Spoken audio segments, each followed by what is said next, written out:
అందరికీ షలోం. మరొకసారి ఈ రీతిగా లైవ్లోకి రావడానికి దేవుడిచ్చిన మహాకృపను బట్టి దేవునికి వందనాలు తెలియజేస్తున్నాను. దయచేసి ఈ లైవ్ని ఈ వీడియోని కనుక కొత్తగా చూస్తే దయచేసి ఈ ఛానల్ని సబ్స్క్రైబ్ చేసుకోండి. ఈ వీడియోని మాత్రం అనేకులకు షేర్ చేయాల్సింది.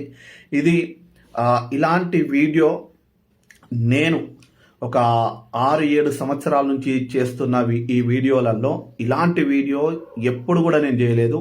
నాకు తెలిసి మీరు కూడా ఈ వీడియో చూస్తున్న 99% ఎవ్వరు కూడా ఇలాంటి వీడియో చూసి ఉండరు. ఏంటి ఈ వీడియో అని అంటే, చర్చిని అమ్ముకొని జల్సాలు చేస్తున్న మాసా యేసురత్నం గారి పుత్రరత్నాల గురించి చెప్తున్నాను. సో ఇద్దరు అన్నదమ్ములు కలిసి చర్చిలు కట్టాలి, లేని చోట కట్టడం మనం చూసాము. అద్దె ఇండ్లల్లో మనము ఇబ్బందులు పడుతూ చర్చిల్ని రన్ చేయడం చూసాం. కానీ చర్చుల్ని, కోట్ల రూపాయల విలువైన ఆస్తుల్ని తండ్రి కూడబెడితే ఆ చర్చుల్ని అమ్ముకొని ఏ విధంగా విశ్వాసులు ఒకవేళ అమ్మకానికి పెడితే, తిరగబడితే వాళ్ళ మీద అక్రమ కేసులు పెడుతున్నారో, కొన్ని వేల మందికి తల్లి, పాస్టర్ అమ్మ అని చెప్పేసి పిలువబడుతున్న మాసా రూతమ్మ, దివంగత సేవకులు మాసా యేసురత్నం గారి యొక్క సతీమణి గారు మాసా రూతమ్మ గారిని అడ్డం పెట్టుకొని కొడుకులు కేసులు పెడతారు. ఏంటిది ఎలా అనేది నేను తెలియజేయబోతున్నాను. ఈ వీడియో అందరికీ షేర్ చేసుకుందాము.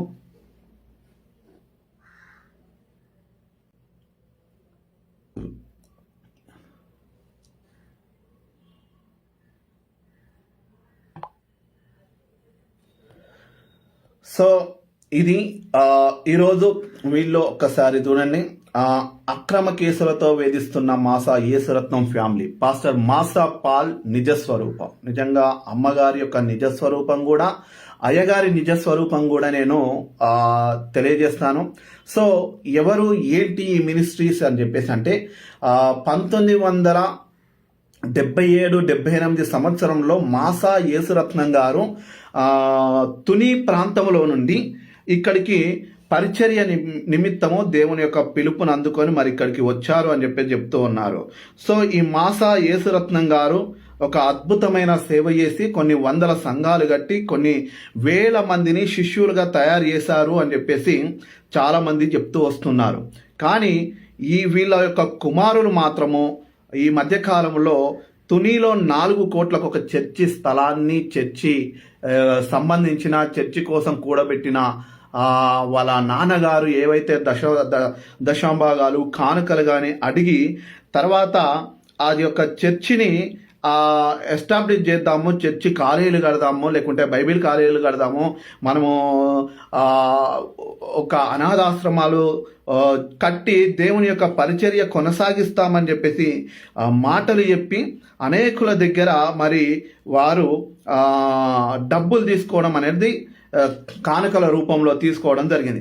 కానీ ఈరోజు ఆ చర్చిలు, ఆయన యొక్క దర్శనము, ఆయన పిలుపు నిజంగా ఎట్టుపోయిందో ఏమో. కానీ ఈరోజు రియల్ ఎస్టేట్ వ్యాపారులు సంఘాన్ని 2 కోట్లకు ప్రగతి నగర్లో అమ్మకం పెడితే ఆ సండే స్కూల్, కొన్ని వేల మంది సండే స్కూల్ పిల్లలు అక్కడ దేవుని యొక్క వాక్యాలు విని ఉన్న ఆ ప్లేస్లో ఈరోజు పూజలు జరుగుతున్నాయి అని అంటే మనము ఎంత బాధపడాల్సిన సంఘటన అంటే, ఇదిగో చూడండి.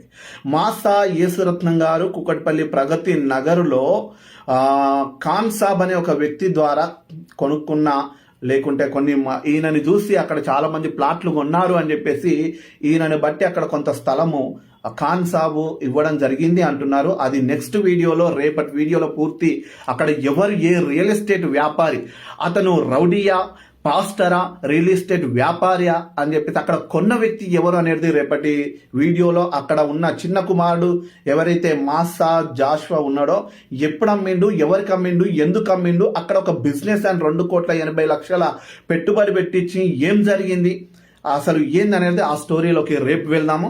సో ఇక్కడ మాత్రము మాసా యేసురత్నం గారు చెప్పింది ఏంటంటే, ఇది నా యొక్క దర్శనము అనేది కేవలము ఫతేనగర్ తెలుగు రాష్ట్రాల్లోనే కాదు కానీ ప్రపంచమంతా విస్తరించాలనే ఉద్దేశంతో ఆయన దర్శనం కలిగి ఉన్న గొప్ప సేవకులను మనం అనుకోవచ్చు.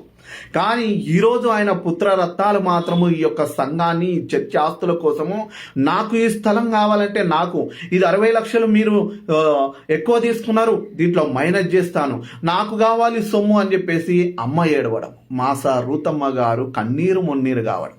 ఎవరి కోసము? ఆత్మల కోసము కాదు, ఆస్తుల కోసం తిరగబడ్డ వాళ్లపైన గల్లలు బట్టి గొంతులు బట్టి గోడకేసి కొట్టడము. అంతేకాదు అక్రమ కేసులు, డబ్బులిచ్చి కేసులు పెట్టించారు. ప్రతి ఆధారాలు ఉన్నాయి కాబట్టే అక్రమ కేసులు, డబ్బులు ఎవరికి ఇచ్చి ఎట్ల కేసు పెట్టిరో అని చెప్పేసి నేను పబ్లిక్గా పెడుతున్నాను.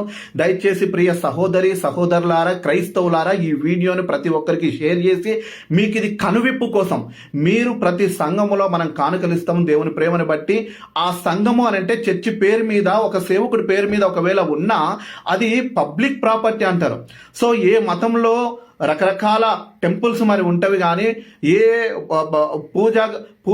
పూజకు సంబంధించినవి కానీ, మసీదులు కానీ, ప్రార్థనాలయాలు కానీ ఉంటే ఆయా మతాలకు సంబంధించిన పూజారులు కానీ, ఇమాములు కానీ, పాస్టర్ల సొంతం కాదంటారు. ఎందుకంటే అది ఒక పబ్లిక్ యొక్క ప్రాపర్టీ అన్నట్టు ఉంటుంది. సో సేవకుని నమ్మి అతని పేరు మీద రిజిస్ట్రేషన్ చేస్తే ఆ వెనకొచ్చిన వాళ్ళు ఇప్పుడు కుమారులు, ఏలి కుమారుల్లాగా తయారైపోయి ఈ సంఘాన్ని ఏ విధంగా చిన్నా భిన్నం చేసి స్థలాల్ని అమ్ముకొని, చర్చిల్ని అమ్ముకొని, ఈరోజు రౌడీలతోనూ పోలీసు వాళ్ళను ప్రహారం పెట్టించుకొని, కాపలా పెట్టించుకొని, ఇది మాదే ఆస్తి, ఈ ఆస్తికి కర్త నేనే, మా నాయన నాకు రాసిచ్చిండు అంటున్నా ఈ మాసా, ఈ యొక్క పాల్ గురించి తను ఏ విధంగా ఈ సంఘంలో నుండి వెళ్ళిపోయిండు, అసలు ఏం జరిగింది అని చెప్పేసి నేను చూపిస్తాను. అసలు నిజంగా ఎవరు ఈ యేసురత్నము అని చెప్పేసి మీకు తెలియాలి అని అంటే కొన్ని మాటలు చూడండి. ఎబ్రిల్ రాసిన పత్రిక 11వ అధ్యాయం 16వ వచనంలో ఓ చక్కని మాట ఇలా రాయబడింది. దేవుడు వారి కొరకై ఒక పట్టణాన్ని సిద్ధపరిచున్నాడు. వా, ఎంత శ్రేష్టమైందండి! దేవుడు వారి కొరకై పట్టణాన్ని సిద్ధపరిచారు. ఎవరి కొరకు? ఎవరైతే రక్షించబడ్డారో, ఎవరైతే బాప్తిస్మం పొంది పరిశుద్ధాత్మతో నింపబడి, ఎవరైతే క్రీస్తు కొరకు జీవిస్తారో, ఎవరైతే విశ్వాసం అడుగుపెట్టి విశ్వాసం ద్వారా జీవిస్తారో, ఎవరైతే వారి విశ్వాస యాత్ర ముగిస్తారో వారి కొరకై దేవుడు పరలోక పట్టణాన్ని సిద్ధపరిచి ఉన్నాడు. సో ఈయన చెప్పిన వాక్యము కానీ, ఇతని బోధల్ని ఆకర్షితులైన వాళ్ళు చాలామంది కోకొల్లలుగా, సో ఆయనకు ధారాళముగా అతను చెప్పేది ఆ బోధ ఏంటి అని అంటే, అసలు ఇక మనము ఈ భూమి మీద మనము బ్రతికేది కొంతకాలమే, ఈ భూమి మీద ఆస్తిపాస్తులు మనము సమకూర్చుకోవద్దు. మొన్న ఓ మందిరం దగ్గరికి, వీళ్ళ దగ్గరికి ఈ ఇష్యూ జరుగుతుంటుంటే నేను వెళ్ళడం జరిగింది. అక్కడ చెప్తున్న విషయం ఏంటంటే, ఆ తల్లులు ఈ యొక్క మాసా యేసురత్నం గారి యొక్క ఆత్మీయ బిడ్డలు, వాళ్ళు సహోదరులను నేను చూస్తే చెవులకు ఒక కమ్మలు లేవు, ముక్కు పుడకలు కానీ, గాజులు కానీ, ఉంగరాలు కానీ, అసలు పట్టగొలుసులు కానీ, మెట్టెలు కానీ, ఒక బంగారు గొలుసు కానీ వాళ్ళలో లేదు. ఏంటమ్మా అని చెప్పేసి అంటే, మేము మా ఆత్మీయ తండ్రి మాసా యేసురత్నం గారు చెప్పారు. ఏమని చెప్పారు తెలుసా? మీరు ఈ వెండి బంగారాలని వీటిని ప్రేమించొద్దు, వీటిని హుండీలో వేయండి, కానుకల డబ్బులో వేయండి, దేవుడు మిమ్మల్ని ఆశీర్వదిస్తాడు. మనం మందిరం కట్టాలి, మనకు అనేకమైన పరిచర్య ఉంది అని అంటే అమాయకులైన బిడ్డలు, తల్లులు మొత్తం తీసుకొని వెళ్తే ఈరోజు వాళ్ళందరిని ఎక్కడ కూర్చోబెట్టారు తెలుసా? ఈరోజు వాళ్ళని రోడ్డు మీద కూర్చోబెట్టింది. ఎక్కడ తెలుసా? కుమారుడు ఇదిగో తాళం వేసేసి తండ్రి చనిపోయిన తర్వాత వీళ్ళందరిని ఒకసారి చూడండి, ఈ ముఖాలని చూడండి ఒక్కసారి, వాళ్ళని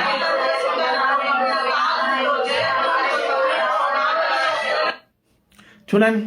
ఈరోజు ఈ ఆస్తి నాదే అని చెప్పేసి ఒకనాడు ఆత్మీయ తండ్రి కదా చెప్పాడు కదా, ఈ లోక సంబంధమైన వెండి బంగారాలు మనకు అక్కరలేదు, ఇక్కడ దొంగలు ఉంటారు, చిమ్మట కొడతారు అని చెప్పేసి వాక్యాన్ని చెప్పి మరి వాళ్ళ దగ్గర ఉన్న కానుకల్ని, వెండి బంగారాలు, మన ఒక సహోదరి చెప్తుంది, ఆమె మీద కూడా ఒక కేసు పెడితే ఆమె A2, తన భర్త మీద ఒక A1 అని చెప్పేసి, A3 నేను మధ్యలో వెళ్ళి వీళ్ళు చేస్తున్న అరాచకాల్ని ఎక్స్పోజ్ చేసినందుకు మాట్లాడిన తర్వాత, కాంప్రమైజ్ అయిన తర్వాత వాళ్ళు కేసులు పెట్టారు ధనబలంతో.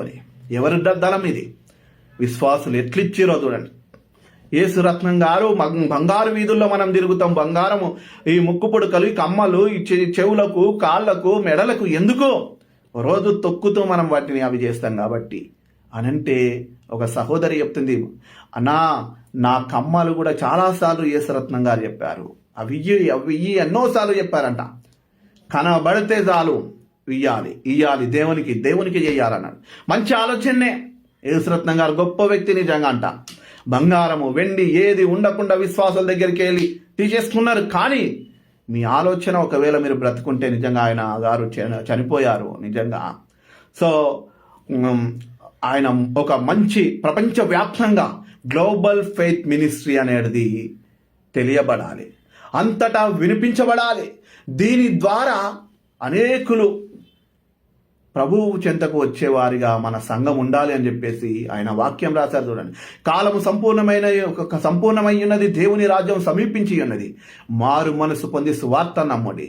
చూడండి, వాళ్ళ పిల్లలకు ఇప్పుడు మారు మనసు ఉందా? దేవుని మందిర ద్వారమునొద్ద నుండుట నాకు ఇష్టము, నీ ఆవరణంలో ఒక దినము గడుపుట 1000 దినముల కంటే శ్రేష్టము. Global faith ministries, registration number 6389/1998, Hyderabad. House number 6-96, Fatehnagar, హైదరాబాద్లోనండి, ఫతేనగర్. చూడండి, ఇవన్నీ ఇంత మంచిగా రాయించాడు ఈయన. ఈ అయ్యగారు రాయించి ఇగో కానుకలు చూడండి. ఇట్లా ఫస్ట్ టైం నేను చూస్తున్నా, ఈరోజు నాకు పెట్టిరు వీళ్ళు. నిన్న ఈ వీడియోలు ఇంకా ఉన్నాయండి. ఇగో ఒక్కటి,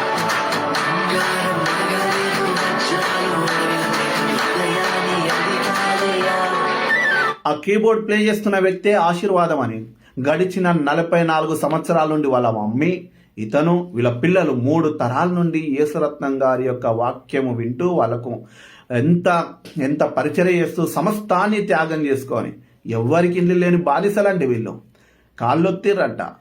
మొన్న రోజు చలిలో వర్షంలో తడిసిపోయి వస్తే రూమ్ హీటర్ అని చెప్పేసి చూపిస్తున్నారు. ఎందుకు అని అంటే, ఇది మా అయ్యగారి కోసం కొన్నా, చలి పెడుతుంది అని అంటే, మా ఇంట్లో ఉండేవారు ఒక రోజు ఆయన వెలివేసినప్పుడు మా ఇంట్లో ఉన్నారని చెప్తున్నారు. సో ఏసీ ఎండాకాలం అని చెప్పేసి కొద్ది రోజులు ఆయన ఇంట్లో పెట్టుకున్నాడంట. ఆ కీబోర్డ్ ప్లే చేసే అతను ఇప్పుడు ఏవానో ఒక దోషి, ఒక దుర్మార్గుడు. ఎందుకు? చర్చి అమ్మకానికి అడ్డుపడ్డందుకు దొంగ అయిపోయాడు. చర్చి అమ్మడానికి నిలబడినందుకు ఒక మోసగాడైపోయాడు. అప్పటి వరకు తల్లి, 2 కొడుకులు పచ్చగడ్డేస్తే బగ్గుమంటున్న సమయంలో వాళ్ళందరినీ ఐక్యపరిచిన ఈ యొక్క ఆశీర్వాదం అనే సహోదరుణ్ణి ఈరోజు వాళ్ళు పక్కన పెట్టేసిక వాళ్ళు అమ్ముకునేదాన్ని వ్యతిరేకించినందుకు ఆయనని A1, వాళ్ళ మిస్సెస్ని A2గా చిత్రీకరించి కేసులు పెట్టిర్రే. ఇదెక్కడి ప్రేమ? ఇదెక్కడి క్రీస్తు ప్రేమ? వీళ్ళెక్కడి బోధకులు?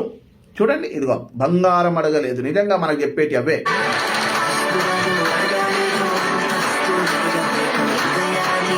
ఎవరన్నా చూస్తారేమో, అయ్యగారే చూస్తుండు. కన్మని చిల్లర పైసలు వెయ్యొద్దు.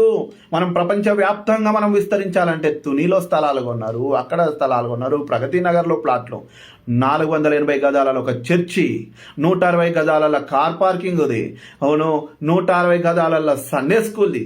ఆ స్థలాలు, ఆ చర్చిని ఒక వ్యక్తికి అప్పనంగా 2 కోట్ల రూపాయలకు అమ్మాడట. అది రేపటి వీడియోలో వస్తుంది. దయచేసి ప్రతి ఒక్కరు మేల్కొనండి.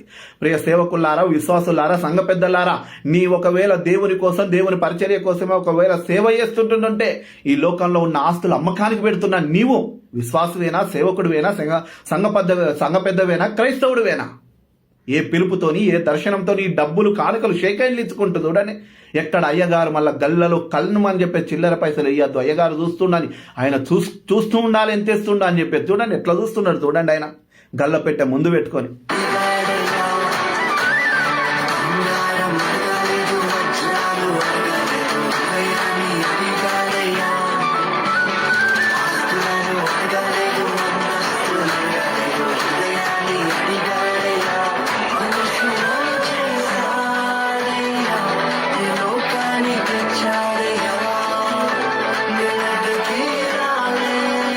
ఈ లోపల కూర్చున్నోళ్ళే ఈరోజు తాళం వేస్తే బయటకు వెళ్ళిపోయిన వాళ్ళు, తాళం వేసి వీళ్ళని వెలగొట్టడానికి ప్రయత్నాలు చేస్తున్నారు. అమ్మడానికి పెట్టిరు, పోలీసు వాళ్ళని తీసుకొని వచ్చారు, మాదే ఆస్తి అంటున్నారు.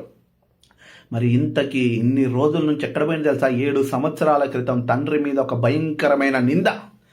ఏ కుమారుడు కూడా కన్న తండ్రి మీద అలాంటి నింద వేయడు. నా తండ్రి వ్యభిచారి. ఇక నేను ఈ మాటల్లో చెప్పలేను. అవన్నీ మన దగ్గర ఉన్నాయి, ఆధారాలు ఉన్నాయి.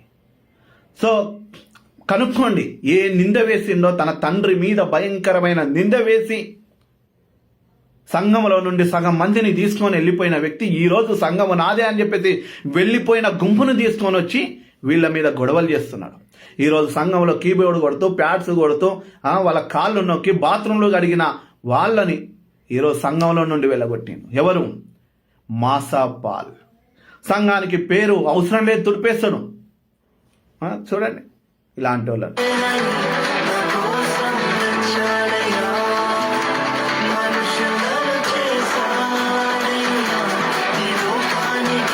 సిస్టర్స్ అందరు ఇప్పుడు పోలీస్ స్టేషన్ చుట్టూ తిరుగుతున్నారు. ఈ సిస్టర్స్ అందరు పోలీస్ స్టేషన్ల చుట్టూ తిరుగుతున్నారు. సీక్రెట్ కెమెరాలు పెట్టి వీళ్ళని వేధిస్తే వాళ్ళు భయపడిపోయి చర్చికి రావాలంటే భయపడిపోయారు. బాత్రూంల వైపు కెమెరాలు ఎందుకండి? నువ్వు సీక్రెట్ కెమెరాలు ఎందుకు? ఈ తల్లులంతా సమస్తాన్ని దారబోసి వాళ్ళ దశభాగాలు కానుకలిస్తే ఈరోజు వీళ్ళని బయటకు గెంటేసి తాళమేసిరు.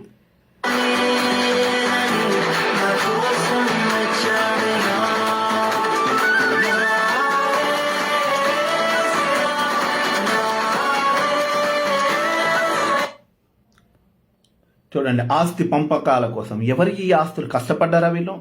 నాడెక్కడన్నా జీతం ఉన్నారా వీళ్ళు? వీళ్ళ స్టోరీలేంది? తండ్రి విశ్వాసుల ద్వారా తీసుకున్న ఆ సొమ్ముని ఈరోజు కానుక డబ్బ పెట్టాలి. చూడండి, ఇయ్యాలే షేక్ హ్యాండ్ ఇయ్యాలి. నేను కొత్తగా చూస్తున్నా. అయ్యగారు చూస్తున్నా అని చెప్పేసి భయానికి 100 రూపాయల నోటు, 500 నోటు, 1000 రూపాయల నోట్లు వేసినారు ఆ కాలంలో.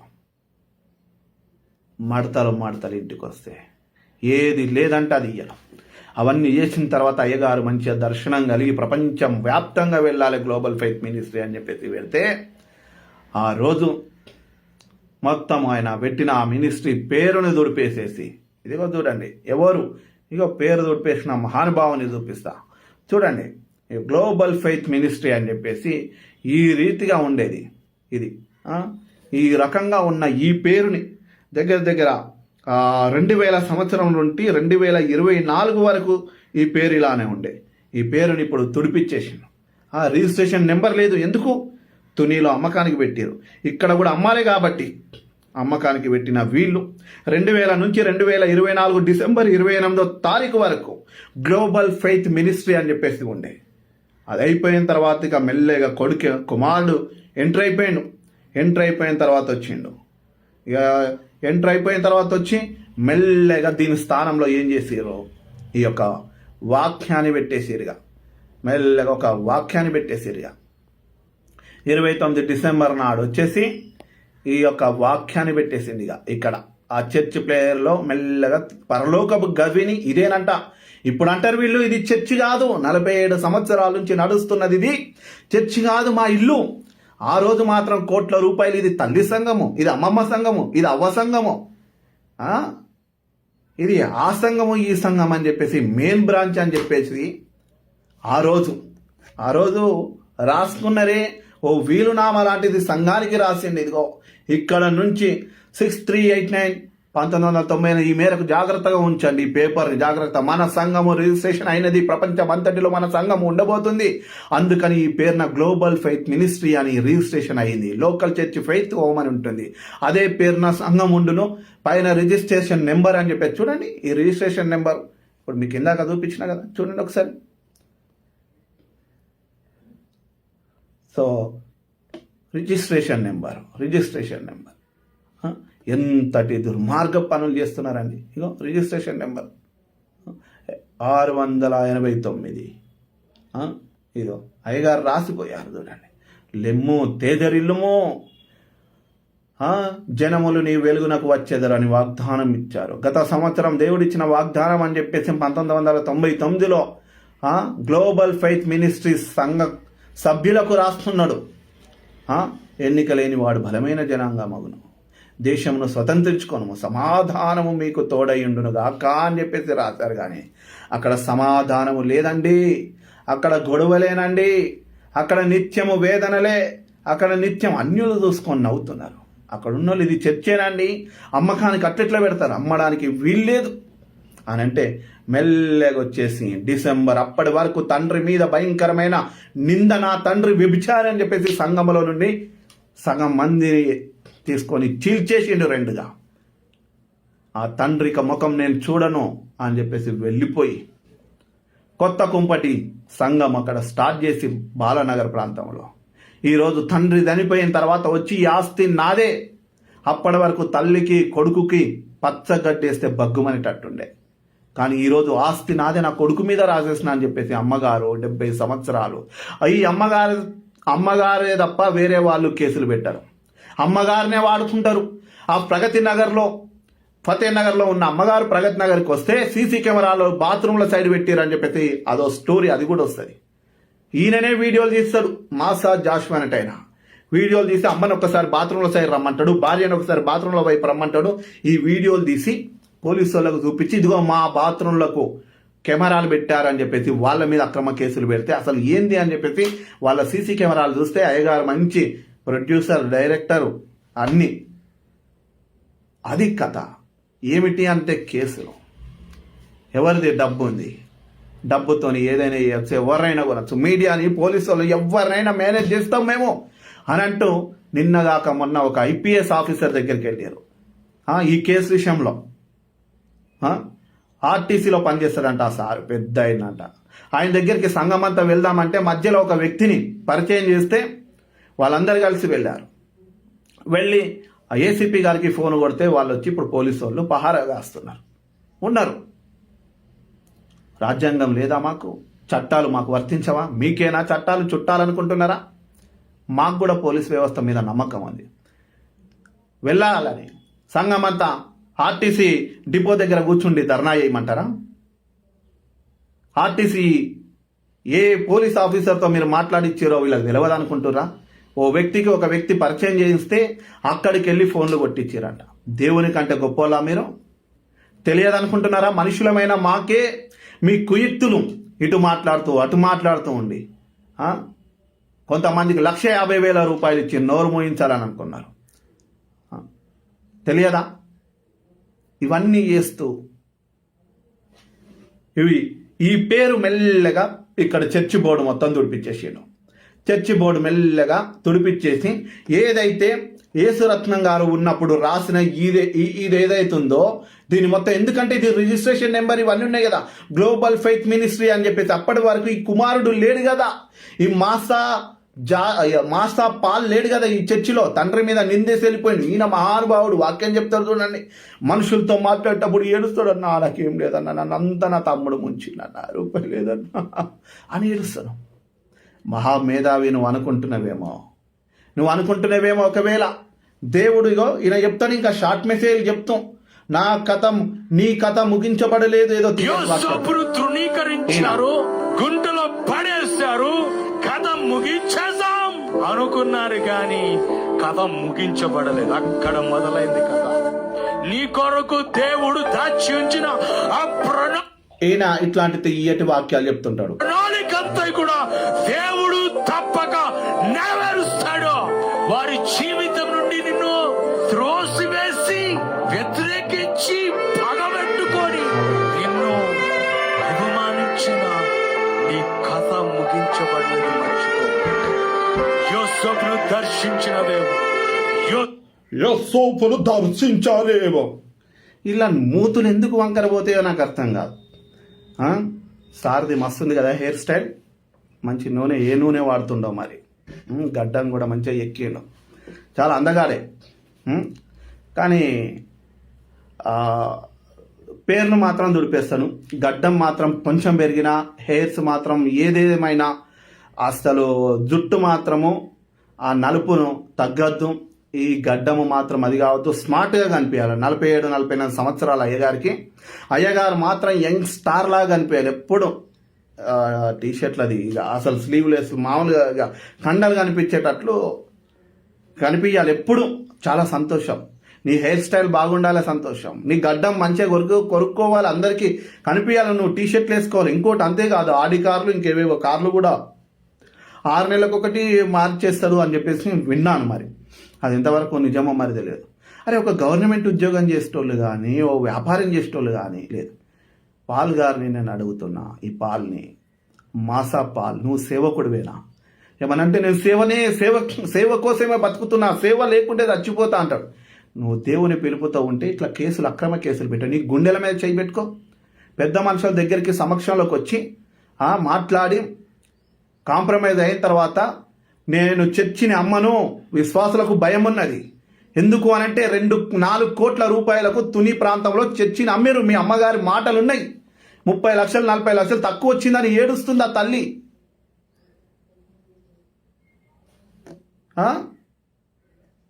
ఏడుస్తుంది కాదు, చూడండి, మేము ఏడుస్తుంటుంటుంది. నాకు చర్చి డబ్బులు తక్కువ వచ్చింది. అమ్మగారి ఆవేదన. ఎవరు అది చెయ్యాలి? సో ఆ విధంగా వాడైతే ఒక్క పైసా ఏది ఖర్చు పెట్టాడు. అప్పులు చూపిస్తున్నాడు, మళ్ళీ అప్పులు మమ్మల్నే కట్టుకోమంటున్నాడు. ఇది ఎంత అన్యాయం ఉన్నాను. నాకైతే చాలా బాధ. డబ్బుల గురించి కాదు, వీడు చేసే అన్యాయం గురించి నాకు చాలా వేదన అయింది.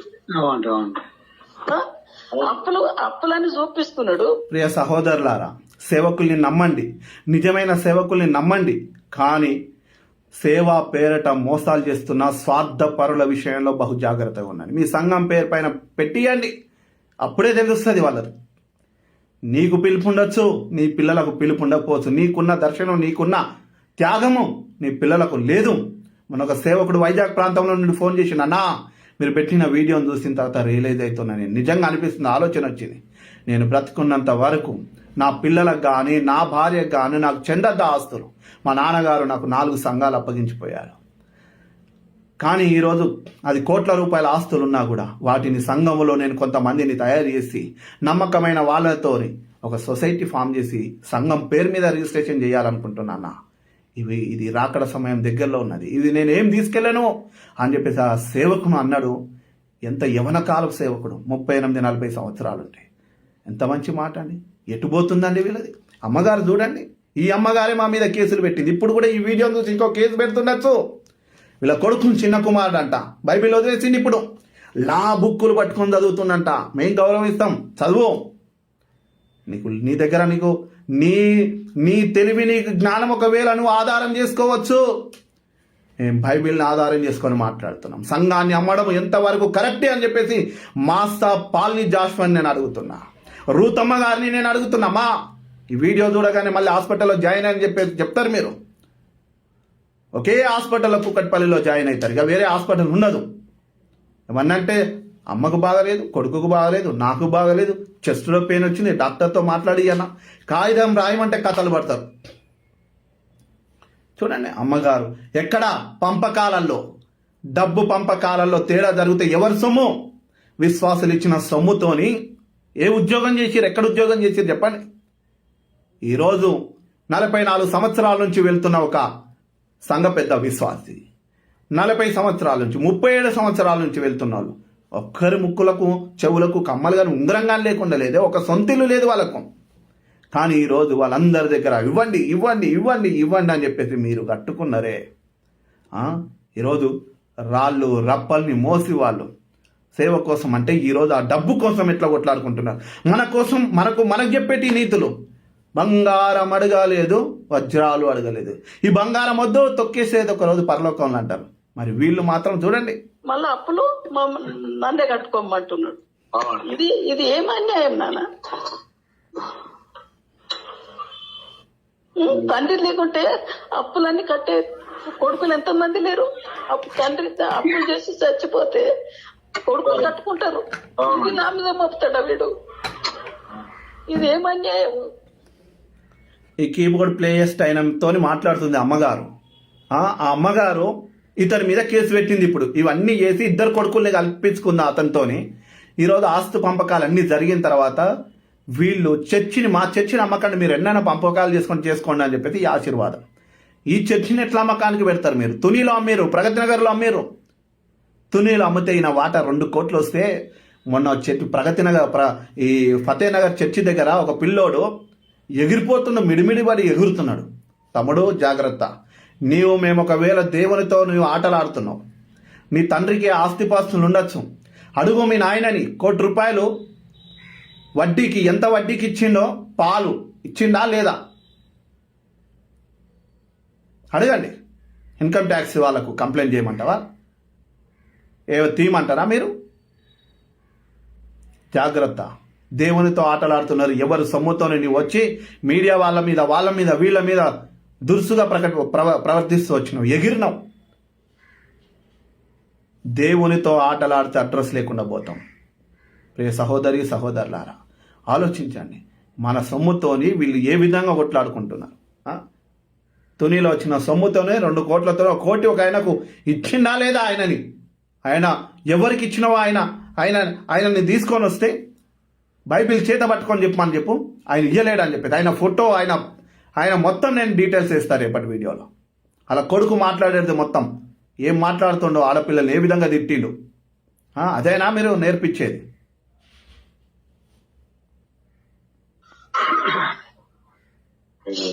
మా ఇద్దరు కలిసేమో 3.5 ఇస్తాను, నువ్వు 3.6 తీసుకొని ఇంకా మళ్ళీ అందులో అన్ని అప్పటి వరకు ఆశీర్వాదం అన్నది. ఇప్పుడు కేసు పెట్టేసింది. 3.8 విషయంలో 3.5 3.8 3.8 అంటే ఏంది? 3,80,00,000. చూడండి, 3,50,000 లేకుంటే 3,500 అనేది కాదండి. 3,80,00,000, 30 లక్షల కోసం వీళ్ళ తంటా చూడండి. మరి ఆ 30 లక్షలు ముచ్చటేంది అనేది కూడా అడుగుతా. నేను ఇప్పుడే మాట్లాడతా అంటే 1 minute. ఏందో ఏమో నాకేం అర్థమైతలేదు. కిందికి పెడితే మీదికి పెడుతున్నాడు, మీదికి పెడితే కిందికి పెడుతున్నాడు. ఇప్పుడే మాట్లాడతాను. మీరు బాధపడద్దు ప్లీజ్. బాధపడుతూ ఏం బాధ? ఇష్టం లేకపోతే మనం తర్వాత వాయిదా వేసుకుందాం అంటే ఇబ్బంది ఏం లేదు. బలంతం ఏందో వెళ్ళా మనకు నచ్చలేదు అనుకో, కొంచెం ఈ వివరణ అడిగి మనం ఆపుదాం. దాన్ని ఏముంది? ఇంత టెన్షన్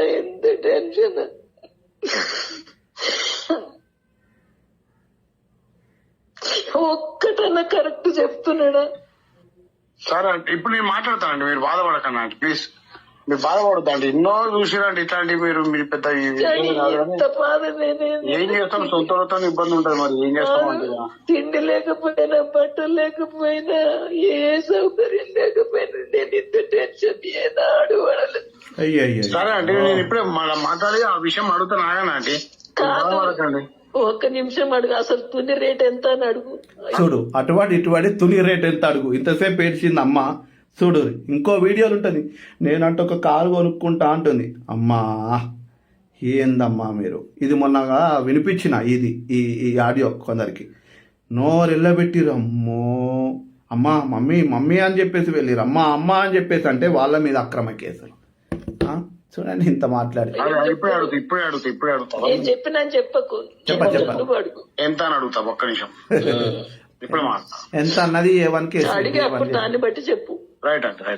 రైట్. అయ్యో, మాట్లాడని చెప్పాను. ఓకే అయిపోయింది ఆయన. దేనికి? అదే మీరు చెప్పిన అంశాల గురించి ఓకే అయిపోయాడు. ఏమని చెప్పినావు? యాదాద్రి స్థలంది అయిపోయింది అని చెప్పినాను. యాదాద్రి స్థలం అనగానే గుర్తొచ్చింది. చూడు, ఒక విశ్వాసం ఇట్లనే యాదాద్రి స్థలము ఇచ్చినుండే. చెప్పురి. సరే మంచిది తీసుకొని అని చెప్పిండు. ఆ మధు విషయంలో మమ్మీ అక్కడ దగ్గరుండి, విజయవాడ విషయంలో ఆమెను చేస్తే బాధ్యత అమ్మనే తీసుకుంటుంది. 30 లక్షల విషయంలో మోజస్ గారి సమక్షం చేస్తుందంట. అది మోజస్ గారి సమక్షం, జోసెఫ్ కుమార్ సమక్షం యాదగిరి గుట్ట స్థలం అనగానే జరుగుతుంది. మీ అంతా క్లియర్ చేసే బాధ్యత మమ్మీదే అని చెప్పిన. దానికి కూడా ఓకే అయిపోయిండు. ఇక చిల్లర 5 లక్షలు 4-5 లక్షల చిల్లర పంచాయతీ ఉంది కదా, ఇది కూడా మమ్మీ భరించుకుంటా అని చెప్పింది. ఆయన చెప్తే ఇంకా సరే మంచిది కానీ అన్నాడు. ఇది అయిపోయింది అంటే ఇక 60 లక్షలు వానికి 50 కదా? 50 అనే తగ్గు. విశ్వాసులారా, ఎప్పుడన్నా 60 లక్షల ముఖం చూసిర్రా? 60,000 చూసిర్రా? మనకి ఇట్లా జీతం పడితే అట్లా పోతుంది. వీళ్ళకి నిండు సరిపోతుంది. 60 లక్షలు 3.80 అంటే 3,80,00,000. అన్ని లక్షలే, కోట్లే. చూడండి, మనమేమో ఎడ్డి గొర్రెలం. అందుకే వేస్తే ఆయన ముందట పెట్టి షేక్ హ్యాండ్ ఇచ్చి నింపుకున్నాడు. 60 లక్షల ముచ్చట. నేను మాట్లాడినా ఏందమ్మా, ఎంత అన్యాయం నాన్న. మేమనాలి అది. విశ్వాసులు బయట మెడలు పట్టి నెట్టేసిన వాళ్ళు, బయట కూర్చున్న వాళ్ళు అనాలి. ఎంత అన్యాయం అమ్మా. మరి మేమంటేనేమో ఇట్లా ప్రశ్నిస్తే మా మీద కేసులు పెడుతుంది. ఇప్పుడు ఈమెకు జరిగేసరికి అన్యాయం అయిందంట. ఇవన్నీ లేవనుకున్నదమ్మా. చూడండి, ప్రియ సహోదరి సహోదరులు ఆలోచన చేయండి. ఇలాంటి తోడేళ్ళు ఎంతో మంది ఉన్నారు. కనువిప్పు కోసం మాత్రమే మోసపోకుండా జాగ్రత్తగా ఉండండి. ఇలాంటి వాళ్ళ సంఘాలకు వెళ్ళకండి, మీరు మోసపోతారు. పేదవాళ్ళకి ఇవ్వండి, చదువు లేని వాళ్ళకి చదువులు చెప్పియండి, బట్టలు లేని వాళ్ళకి బట్టలు ఇవ్వండి, బిచ్చగాళ్ళకు సహాయం చేయండి. నిజాయితీగా ఉన్న వాళ్ళకు, నిజమైన సేవకులకు చేయండి, ఇవ్వండి, తప్పు లేదు. దర్శనం లేని వాళ్లకు, వేషధారులకు, మోసగాళ్లకు బహు జాగ్రత్త. కొర్ని అనే ఏదో పేరు వచ్చింది. అయ్యా, నీ స్టోరీ కూడా తీస్తా త్వరలో. ఆ చర్చి ప్రగతి నగర్లో ఉన్న 60 లక్షల సౌండ్ సిస్టమో ఏదో అమ్మడానికి వెళ్ళి కారు తీసుకొని వచ్చి పాత ఇనుప సామాను లాగా వచ్చి కొనుక్కొని పోయిండు. బుద్ధి ఉందా నీకు? బుద్ధి లేనోడా? ఫెయిత్ అని చెప్పి దేవుని మీద నమ్మకం లేదా? ఫెయిత్ మినిస్టర్ అంటే నేను వాడు వీడు అన్నదమ్ముల్లాగా ఉంటాం, ఒక తండ్రి పిల్లలేమే అన్నట్టు అన్ను. బుద్ధిహీనుడా. చర్చి అమ్మేస్తున్నావు. చర్చి ఇదొక ఇల్లు.